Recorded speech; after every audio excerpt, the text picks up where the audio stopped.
牛，牛耕田，无人管我，我不闲。牛低头为吃草，我低头为挣钱。小时候我就不懂，为啥一根细小的绳子就可以拴住一头牛呢？让牛在田间劳作一生。现如今，一把无形的枷锁把我困在这方寸之地。原来我们和牛一样，都有各自致命的弱点。牛鼻子太软，它怕疼；我的一生太短，我怕穷。牛倾其一生只图青草，我倾其一生只图温饱。空有人间自由身，却非人间自由人呐。看似自由自在，实则身不由己。我来人间一趟，本想看看世界啥样，结果辜负了父母的期望，丢了最初的模样。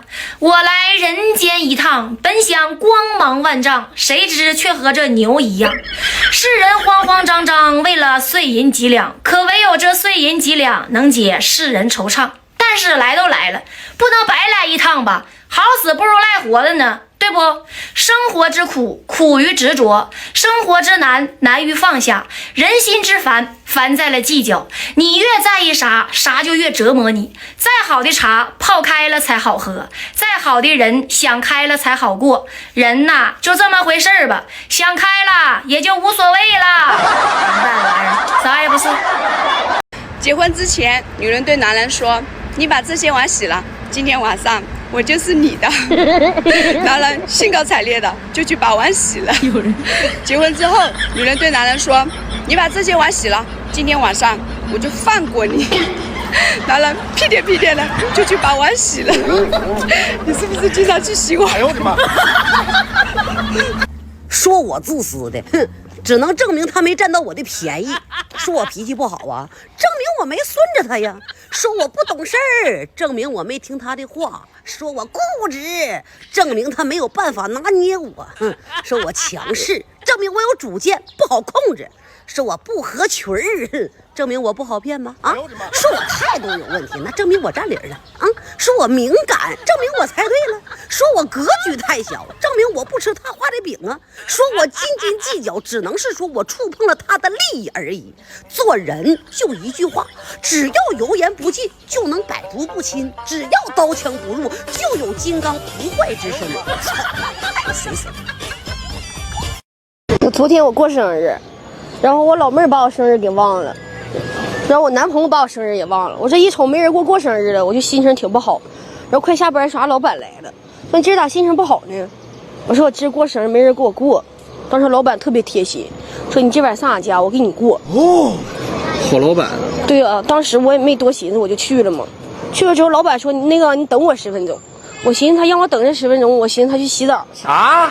然后过10分钟之后，老板推蛋糕出来。哇哦，不错呀！多好啊！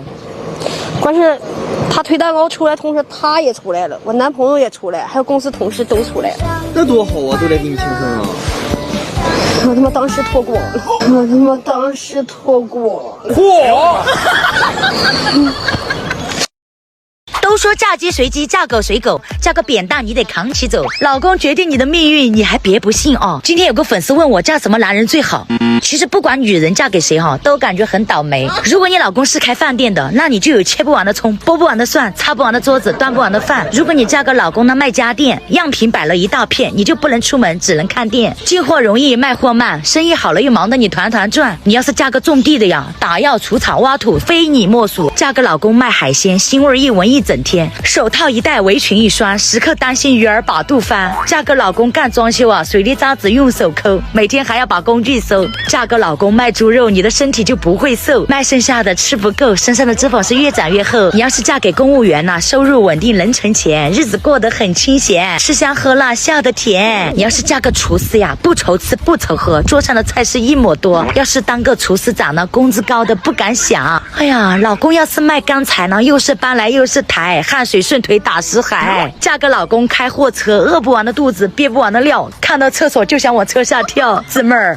命里一尺篮球一丈，穷日子穷打算，富日子富装扮，有钱把日子过好，没钱把心情过好。你嫁一座金山银山都不如活得快乐平安。怎么判断两个人是不是夫妻？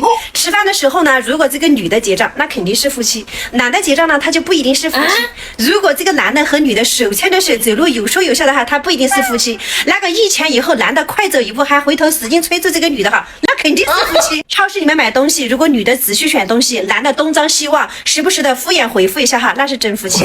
如果这个男的拿起东西哈，不停的询问女生的意见哈，那不一定是夫妻。那个商场买衣服的时候更好辨认了哈，在等待区坐着的像个大爷一样的，那肯定是夫妻。其他的哈一定不是夫妻。但是当你生病住院能够陪在你身边的哈，那你一定是真爱。你的简历啊，你1年换了3份工作呀？为啥呀？第一份工作老板跑了，第2份工作老板进去了，第3份工作老板得绝症死了。您这是我找的第4份工作。那个这么的，就是咱隔壁啊，那屋是咱们的死对头啊，你去他家应聘去，我1个月给你补1000块钱。老板，你最低也得给我2000。为啥呀？隔壁公司给我1500，让我上这儿来。夫妻2个，谁管钱更好？你发现没有？当男人把钱交给女人以后，会发生一个神奇的现象：你给他700，他会想办法凑到1000；你给他7000，他东拼西凑也给你鼓捣到1万，给你存起来。还有，你带他出去逛个商场，他一会儿累了，一会儿腿酸，一会儿脚腰疼，这舍不得买，那舍不得吃，买杯奶茶都嫌贵，最后就搞了瓶2块钱的矿泉水回家了。因为他感觉这个钱是他自己个儿的，他花了他心疼。如果你不给他管钱，你给他700，他能花1100；你给他7000，他能花个11000。